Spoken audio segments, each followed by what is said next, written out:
Bueno, gente, vamos a seguir escuchando lo que dice el señor Alarcón, pero hay que ver exclusivamente, lo que hay que ver en él es cómo está adoctrinado, porque no se lo entiende bien. Entonces vamos a seguir escuchándolo.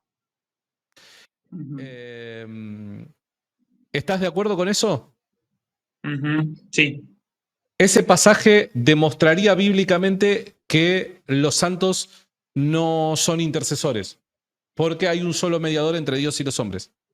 sí, yo, Como se explicó, es el mediador entre Dios y los hombres, no es el Dios Hijo, parte de una Trinidad, porque es el primogénito de los muertos, es el primero que murió y alcanzó por la resurrección de los muertos, por el poder de Dios, la resurrección y vida eterna en el reino de los cielos. Ustedes si se fijan, van a ver que la resucitación, no vamos a decir la resurrección, sino la resucitación, porque dice Jesús resucitó de los muertos.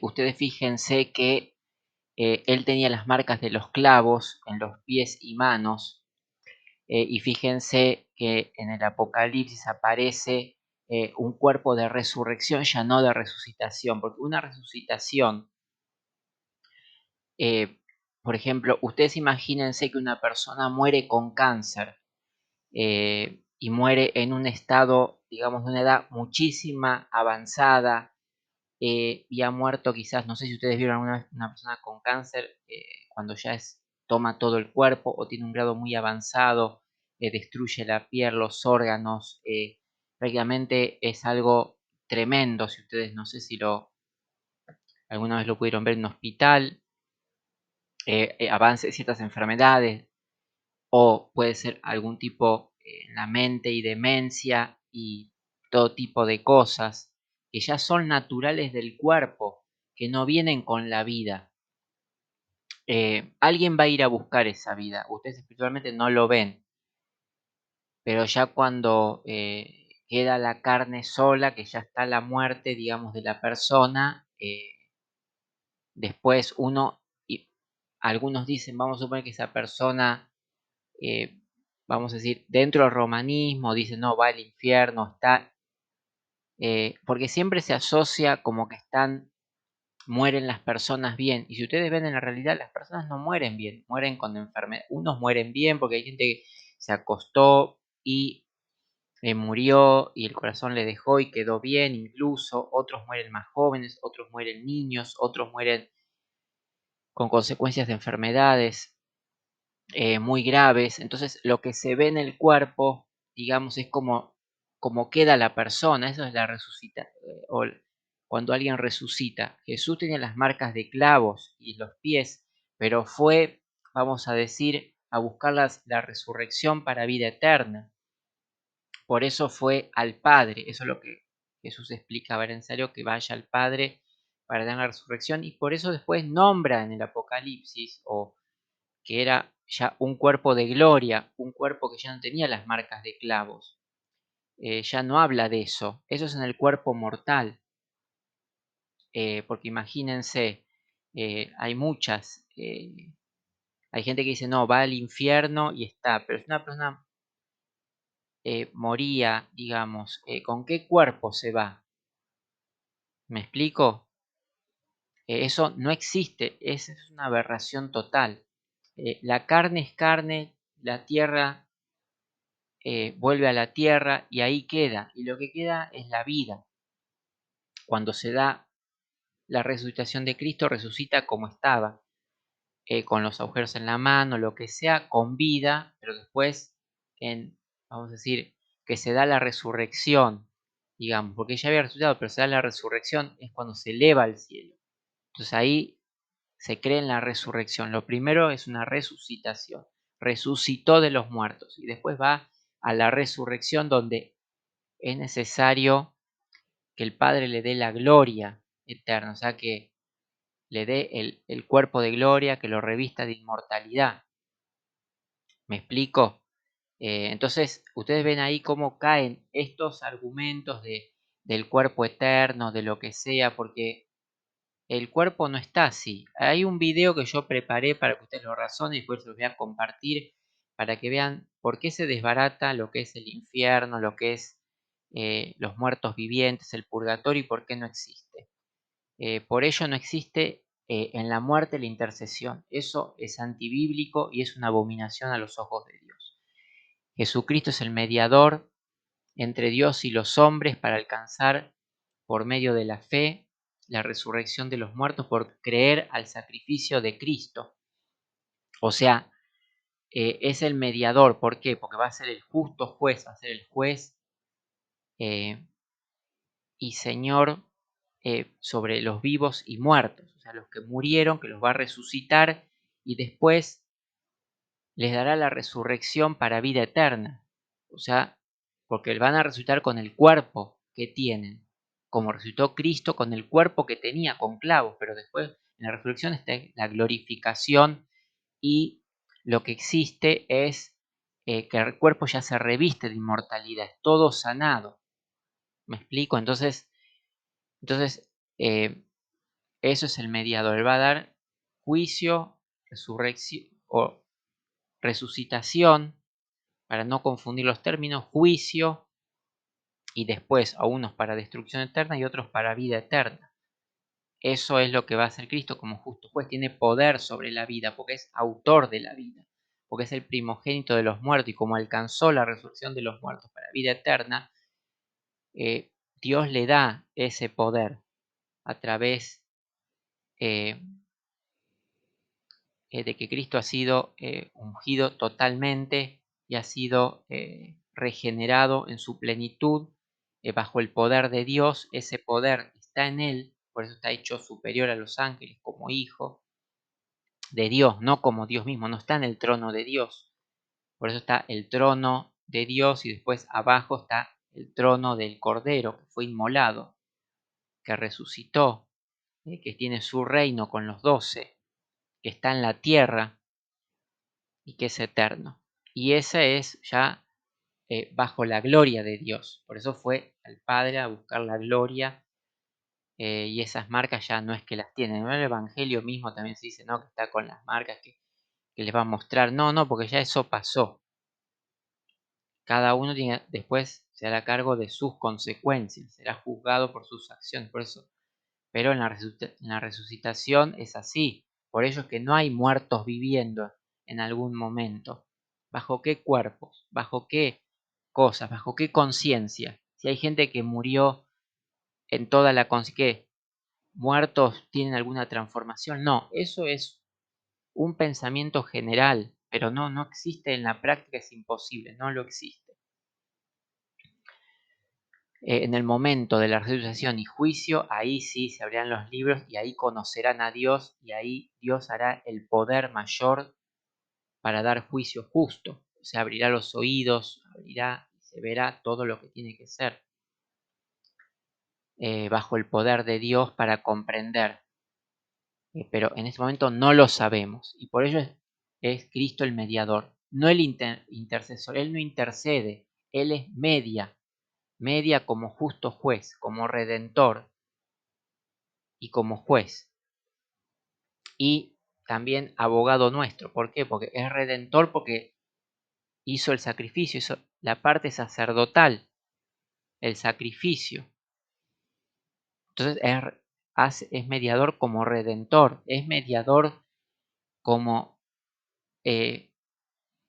digamos, predicador, como profeta también, porque anuncia el Evangelio le pertenece. Es intercesor porque envía el Espíritu de santidad.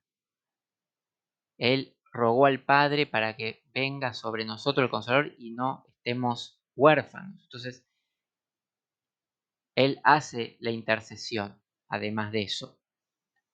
Hace muchísimas cosas que es como mediador, como juez y también como abogado, porque también ante el Padre, porque el juez, ustedes imagínense que un juez está bajo una autoridad. Un juez es una autoridad, pero no es la máxima autoridad. El juez es el que da sentencia, pero también ante lo que es del Padre, Él es abogado nuestro, porque Él va a dar el testimonio si realmente nosotros estuvimos en su voluntad o no, si lo hicimos para defendernos. Entonces, Él hace, digamos, Él es mediador y hace la intercesión en ese sentido. Por eso dice, hay partes que dice, somos como embajadores de Cristo cuando se enuncia, como intercediendo, pero esa intercesión que se hace, que hace el cuerpo de Cristo, es al mundo, a los que viven sin Dios y alejados de la voluntad, sin el conocimiento de la verdad. Entonces hay una intercesión, digamos, por esas vidas que todavía no hacen parte del cuerpo de Cristo, que no son parte de los santos. Los santos ya no necesitan intercesión, porque el que intercede es el Espíritu de Santidad. Él es el que con gemidos indecibles, o sea, nos revela la voluntad, los pensamientos de Dios. Lo que nosotros no podemos entender, lo tenemos por medio del Espíritu de Santidad. Por ello que no existe la intercesión. Los milagros, el don de milagros lo hacen los santos. Hay gente que le pide a santos milagros, pero es el hombre de Dios con el Espíritu es el que hace los milagros, como lo hizo Pedro. Si tanto se apoyan en Pedro, ¿por qué no creen en el hombre de Dios que hace milagros? Bajo el Espíritu, porque también hay espíritus engañadores que hacen milagros. Por ello es que no existe la intercesión de santos muertos. No existe en la muerte la intercesión es por medio del Espíritu, y el Espíritu es vida y vida eterna, y es el que hace la intercesión de los santos en el cuerpo de Cristo, para que estos, revestidos de poder, autoridad y dominio propio, sean como embajadores ante un mundo que necesita de Dios, que hay almas que buscan a Dios y Dios por medio de esto hace la intercesión como embajadores de Cristo, pero no de muertos. Los muertos ya, como se dijo, no tienen parte en la creación. La muerte es desobediencia, transgresión, es todo lo contrario a la vida y la vida eterna. Yo creo que sí, que demuestran ese y bueno, sí, vamos a tomar ese, sí. Bien, buenísimo. Ahora, sí, te escucho. Pero ¿cómo interpretás la palabra inmediador? Me encantó, Luca. Me encantó. Fue la mejor pregunta que me hiciste desde que nos hemos reencontrado, hermano. De corazón te lo digo. No, de verdad te digo, de verdad. Ganar, pero te podría tirar ahí un par de changuines de evolución, Canal. ¿Cómo? No, pero vos picala si querés, vos sabés que está todo más que bien. Ahora, acá la cuestión de Valera 1960 solo retrocede 5 versículos. Es mucho. Bueno, vamos a seguir entonces adelantando un poco el video porque redundan en lo mismo, que es el mediador, pero ya sabemos lo que es un mediador entre Dios y los hombres, sabemos lo que media. Por los que están en eminencia, etc. Pero bueno, acá hay un tema interesante para ver. Los hombres. Y Pablo, Reyes, algo así, creo que dice. Vamos a ver esta parte de Pablo. Este otro versículo que toma, vamos a con la analizarlo. Biblia. Dice, cuando retrocedes 5 versículos en el mismo capítulo, estoy leyendo la Reina Valera 1960, solo retrocedes 5 versículos y dice lo siguiente, el apóstol Pablo, exhorto ante todo a que se hagan rogativas, oraciones, peticiones y acciones de gracias por todos los hombres. Y Pablo, Reyes, algo así, creo que dice. Claro, por los reyes, por los que están en eminencia, etc.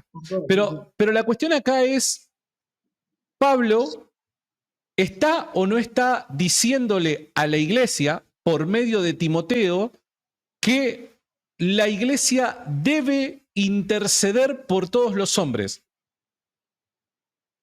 Ven, acá hay un desvarío de este señor.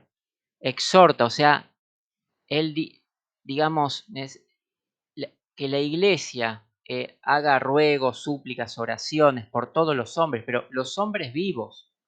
No hay oraciones desde los hombres hacia los santos muertos, la intercesión de los santos. O sea, eso es reconocer que santos son todos los del cuerpo de Cristo, en primer lugar. Y después se hagan rogativas. ¿Por qué? Por todos los hombres. Porque Pablo de Tarso necesitaba en su momento expandir el Evangelio porque tenía el ministerio a los gentiles ordenado por Jesucristo. Entonces, eso generaba en el mundo un rechazo de acuerdo a los paganismos, la idolatría, todo lo que rodeaba. Entonces, ingresar en los pueblos nuevos, debatir, enseñar este mensaje, requería que el cuerpo de Cristo ore y haga estas oraciones. ¿Por qué? Porque es la voluntad de Cristo. O sea, todo lo que pidieres al Padre, o sea, a Dios, en oración, en mi nombre. ¿Qué quiere decir en mi nombre? Solamente decir en el nombre de Jesús. No, quiere decir en la voluntad de Jesús, en la obediencia, en la autoridad que dejó Cristo. Ese es el nombre de Cristo. Cuando dice en el nombre de Jesús, está hablando de que la vida esa es conforme a la voluntad de Dios y la obediencia a los mandamientos también de Cristo, de la ley de Cristo. Porque había algunos demonios que cuando los fueron a expulsar discípulos u otras personas, decían, te expulso en el nombre de Jesucristo, y los mismos demonios decían, a Cristo lo conozco, a Pablo lo conozco, pero ¿ustedes quiénes son? ¿Qué quiere decir eso? Que por simplemente nombrar el nombre de Jesús ya los demonios no van a obedecer. Los demonios van a obedecer cuando se está en la autoridad de Cristo, en el Espíritu de Cristo, en la santidad que es por medio de la vida del Espíritu, en la obediencia a la voluntad de Dios. Ese es el nombre de Jesús, es el poder que hay en el nombre, no como una mención, sino por una vida que representa ese nombre, los mismos pasos de Jesús, el que da esos mismos pasos. Los demonios se someten de la misma manera que lo hacían con Cristo. Entonces aquí había unas rogativas, acá había unas oraciones que era lo mismo que dijo Cristo. Si es en la voluntad del Padre expandir el Evangelio, ¿cómo no se va a pedir a Dios por todos los hombres para que lo que es la voluntad del Padre se haga en el nombre de Jesús? Por eso dice, todo lo que pides al Padre en mi nombre mi Padre lo hará. Y esto es lo que exhorta Pablo. Pablo está exhortando esto, que los del cuerpo de Cristo oren al Padre para que en el nombre de Jesucristo y en la voluntad de lo que es la obediencia a Dios por oír a su Hijo amado, los hombres, digamos, que están en eminencia, que son los que los perseguían, los torturaban, los que estaban en idolatría, no estaban en idolatría de paganismo porque estaban en contra de Dios, porque tenían otras creencias, porque todavía no habían conocido al Dios de Israel, al Dios vivo, único y verdadero. Entonces había lugares donde había ciertas deidades, donde se adoraba figuras, imágenes, esculturas. Entonces, para que esto se pueda hacer de manera sin todo lo que representaba castigos, torturas, persecuciones, se rogaba en la voluntad de Dios por todos estos hombres. Pero esto no quiere decir que se rogaba porque ellos sean salvos, no, sino que escuchen el mensaje de salvación y por fe crean a la verdad de Cristo y se conviertan, que es distinto. Esta no era una intercesión simplemente, eso se oraba para que el Evangelio pueda expandirse. Esto no era una intercesión de los santos por el mundo, no, era para que el hombre alcance la verdad en Cristo por medio del Evangelio. Ya sea por los reyes, por los que están en eminencia,